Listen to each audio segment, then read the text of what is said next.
this morning we are talking about how far are you willing to go with God. I've been wanting to share this message.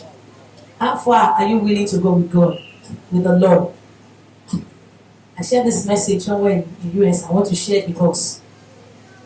Hallelujah. Amen. Ask your neighbor, how far are you willing to go with the Lord?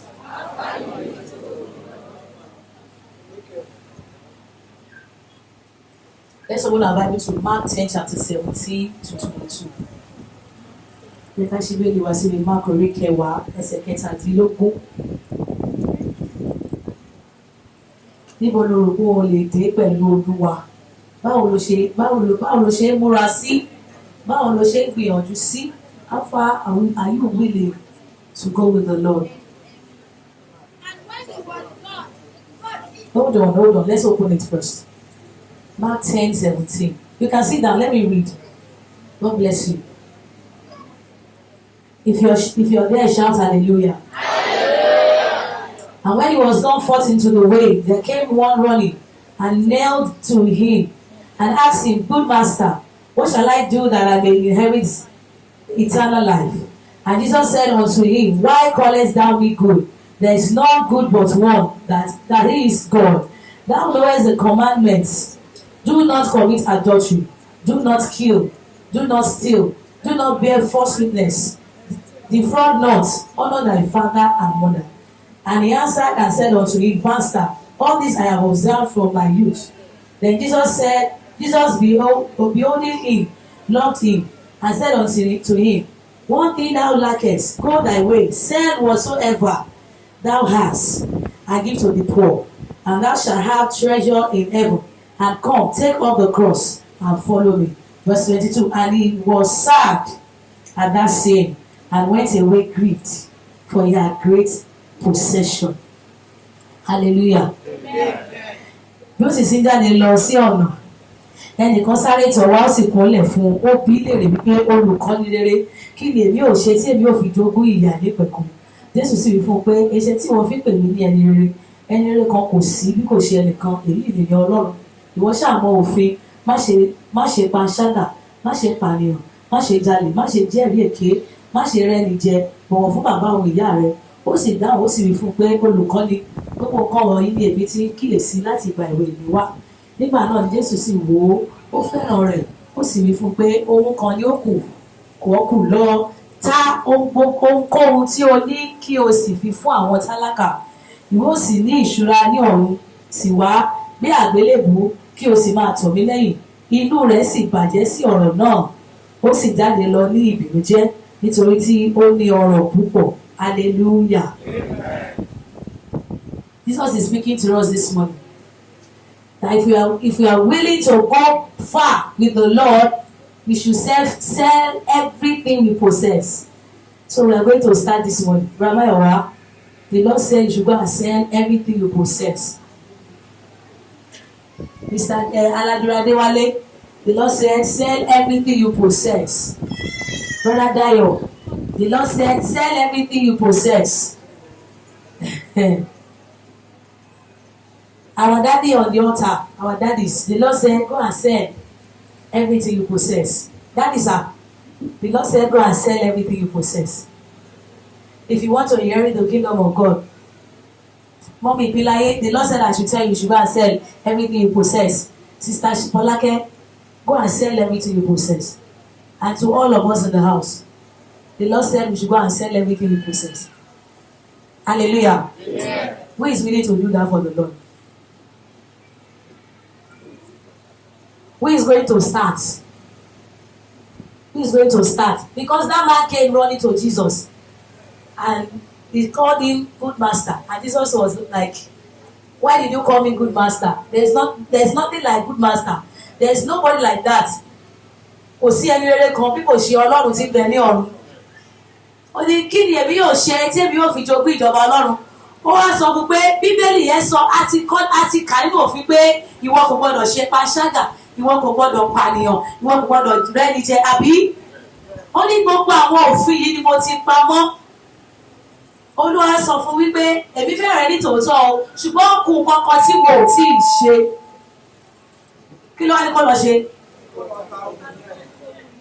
kí ló wá ṣẹlẹ̀ sárákùnrin inú ẹ̀ bàjẹ́ just like I'm telling us this morning tí ẹ̀mí bá gbé mi wọ́n sí ẹ mọ̀ pé torí mo sọ níta láti àwọn èèyàn wọn lájẹ̀ mọ ẹ̀mí pé mi wọ́n sí tí wọ́n bẹ̀rẹ̀ sí sọ tá a bá parí ìsìn bá sọ fún dáàdì dá mi sí ó máa dúró lẹ́yìn sí ó fẹ́ wá ṣàlàyé condition ẹ̀ fún mi mọ́mì ètò ìtọ́jú ọlọ́run mẹ́sẹ̀jì ẹ̀ ń kọ́ yẹn ṣé kò sọ ni àbólúwa ló sọ bẹ́ẹ̀.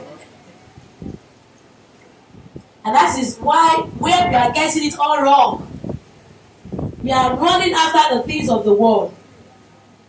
And by so doing, we are lacking when we think we have it all. And when we don't have anything. How far are you willing to go? How far am I willing to go? It is a very big question. And there are some things holding us back. There are some things holding us all back down. Because we cannot do away with those things. Àwọn nǹkan kan wà tí ò fẹ́ jẹ́ ká lọ jìnnà pẹ̀lú Ọlọ́run. Àwọn nǹkan kan wà tó wà ní ọwọ́ wa tí kò fẹ́ jẹ́ ká lọ jìnnà. Ṣùgbọ́n ó ní wọ́n lára láti gbé àwọn nǹkan yẹn sílẹ̀. But I want to tell you this morning, if you fail to drop those things, you might not be able to go far. That man says, I have been able to do everything. I have been able to keep the 10 commandments. But one thing that he has not done is to give and give and give. And Jesus was not even telling him to start giving it little by little. Jesus said, go and sell everything and give to the less privileged. Mo fọ́ ní orin kan tá a máa ń kọ mo fẹ́ kí dàbí Jésù nínú ìwà pẹ̀lẹ́ kò sẹ́ni tó gbọ́rọ̀ bínú lẹ́nu rẹ̀ lẹ́ẹ̀kan rí. A fẹ́ lọ jìnnà pẹ̀lú Ọlọ́run ṣùgbọ́n Bíbélì sọ wípé tí ẹnìkan bá gbọ́ wa létí ọ̀tún ká yí tòsì sí àwọn mélòó la máa ṣe bẹ́ẹ̀ bí ẹni tó máa ṣe bẹ́ẹ̀ kó lọ́wọ́ sókè ká kọ́kọ́ bẹ̀rẹ̀ bí kì í ṣe ìsáǹpù lára ẹ̀. Ó ní bí ẹnikẹ́ni bá gbọ́ wa létí ọ̀tún ká yí tòsì sí. And we are saying that we want to go far with the Lord. We are saying that we want to make heaven. But there are some things in our hands that we are not living. And I tell you, if you are not ready to drop those things, you cannot go to anywhere with him. We get so angry. Tẹ́nìkan bá lẹ́mí báyìí sí tẹ́nìkan bá lẹ́mí kanra lára tó bá dé àwọn tó máa ń bínú ó lè di láàrin ìwà sí kó dẹ̀ bẹ̀rẹ̀ sí bínú sẹ́ni ẹ̀ àbí kó fi ẹ̀gbẹ́ gun kẹ́ni ẹ̀ jábọ́ lórí chair. And when you were leaving your house, you told your neighbors that you are going to church. Even for some of us that are here, we came here with grudges in our hearts. Some people fought with one person or the other before coming here this morning. And you want to go far with the Lord. Ó ti báyọ̀ kọjá kó tó kó lé o. Ó wá wọ yàrá, ó kó sáṣọ olóòpọ̀ church. Bá ṣe jókòó ní sìn. Kápọ̀ gbọ́ púú kí fèrè dẹ̀ dún ní ìsìn. Kápọ̀ gbọ́ kútùpà káwọn ẹṣin máa pọ̀ látọ̀run. Níbo la máa ti bára wa bèrè lọ́wọ́ ara ẹ̀bọ̀ ló máa wà náà. Ó kọ̀ tiẹ̀ ṣẹlẹ̀ kó jẹ́ pé bá ṣe jókòó yìí ní every day. Bá ṣe jókòó yìí, ask yourself, am I gonna make it? Because every day we just live our lives like it's normal. We are just living our lives on a routine. But we forget to, have something at the back of our mind that one day everything is going to end. Ọ̀rẹ́ ayé kí ló já mọ́, ohun asán ni mo bọ́ sí, kò sí ọ̀rẹ́ kan bí Jésù. Ẹ lè má ṣe bó ṣe máa dùn tó orí tá a kọ ẹ̀ka wá dúró síwájú Jésù ní ẹ̀ka máa kọ́ wájú ẹ̀. Àwọn kọ̀ọ̀kan wà lọ́wọ́ tí ò ní fẹ́ jẹ́ ká bá a jọba. Àwọn nǹkan yẹn la gbọ́dọ̀ gbé jù sílẹ̀. Nínú gbogbo orin tí bàbá àrà kọ, gbogbo orin tí wọ́n lè ní mo láìkì jù. Mo sáré láàyè omi máa rèrè eré jẹ. Mo sáré eré lùwé kí n lè bọ́jọ́. Àṣẹ asán láàyè yìí àti gbogbo tí ń bẹ nínú rẹ̀ wéè. Mẹ́mọ̀ tètè mọ̀ pé ní báyé rẹ̀ àmọ̀ báyé lọ.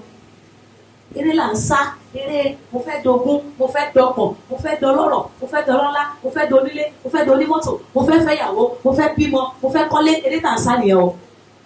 And when we are running this race, we forget to remember that a day is going to come. If rapture does not come now, somebody will die someday. And after that, where do you go? And if you don't start preparing yourself now, pé mo fẹ́ make ibẹ̀ yẹn níjọ́ yẹn, ẹ bó ṣe máa rí ṣá, Sister Fọlákẹ́ kájọ wà níwájú Jésù. Mọ́mì, kájọ wá kọ́ hallelujah. Aṣọ yẹn máa funfun lélẹ̀ lọ o, aṣọ yẹn máa funfun jẹ́lẹ̀ lọ. Àti pa wá lára dàgbà yẹn, àti ti wá fáìn jẹ́lẹ̀ lọ. Ẹni tó bì jùmọ̀ máa fáìn, a máa dàbí áńgẹ́lì.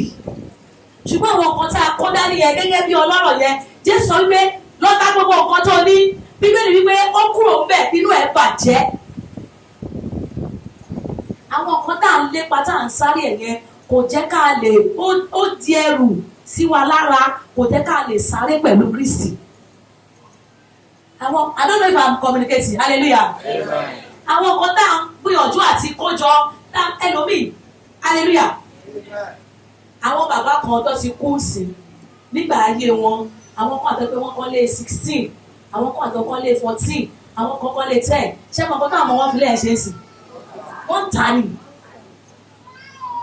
Iṣẹ́ ló ń tà. Bàbá yẹn lè sáré pé òbí rere fogún lẹ̀ fún ọmọ ẹ̀. Nǹkan tí bẹ́ẹ̀ ni sọ nìyẹn o.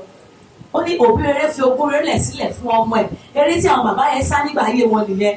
Pé gbọ́dọ̀ kọ́lé fọ́mọ yìí, káwọn ọmọ mi lè kọ́lé. Àwọn ọmọ tó wá ti torí ẹ̀ sá eré yẹn. Àwọn ọmọ yẹn ní ìsìn wọ́n ti ta gbolé ẹ̀ dànù. Àwọn míì tí ò tiẹ̀ ká tí wọ́n tó yẹ pé ìdí igi 8 mẹ́fà wọ́n ti para wọn tán, àwọn míì ti yára wá wèrè lórí ẹ̀. Nígbà míì ẹ máa lọ sí báyìí, ẹ̀rọ àwọn ilé mi igi ti wù láàrin ẹ̀. Ẹni tó sá eré ẹ̀ dà ó ti kú. Kò jẹ́ kí igi wù láàrin ilé yẹn o, ẹni yẹn ní ilé o, ó ní àwọn ọmọ o, ṣùgbọ́n nítorí pé ìyàwó pọ̀, ọmọ pọ̀, wọ́n ti para wọn tán. Wọ́n ti àwọn wèrè mi wà lórí gádà kò kí ṣe ará àta ló sàsí wọn, àwọn ará wọn náà ní fámìlì ló sọ wọ́n di wèrè. So gbogbo nǹkan tá ẹni yẹn kó jọ ń kọ́ asán, oníwàásù wọn sọ wípé gbogbo rẹ̀ asán. So nígbà tá a bá ń wa ohun ayé mọ́yà, tá a bá ń wa ohun asán mọ́yà, tá a jẹ́ kí àwọn nǹkan yẹn ó di ẹrù sí wa lọ́rùn, a ní lè sáré o, a ní lè sáré èyí rere, a ní lè lọ jìnnà pẹ̀lú Kristi. Ask your neighbor, how far are you willing to go with the Lord? Hallelujah. So this morning, if you are ready to go far with the Lord, if you are ready to live a new life, first thing you need to do is to die to sin. Tó o bá fẹ́ lọ jìnnà dáadáa pẹ̀lú Ọlọ́run, tó fẹ́ jẹ́ alábàápín ní ọjọ́ ìkẹyìn, ó wá ṣe bí lànà gan. Most of our churches today, they don't talk about salvation anymore. What they tell us in our churches is how to make money. They will even teach us how to make that money. But some of these churches will not tell us, will not make us to remember that a day is coming that even all the money that you have will be useless.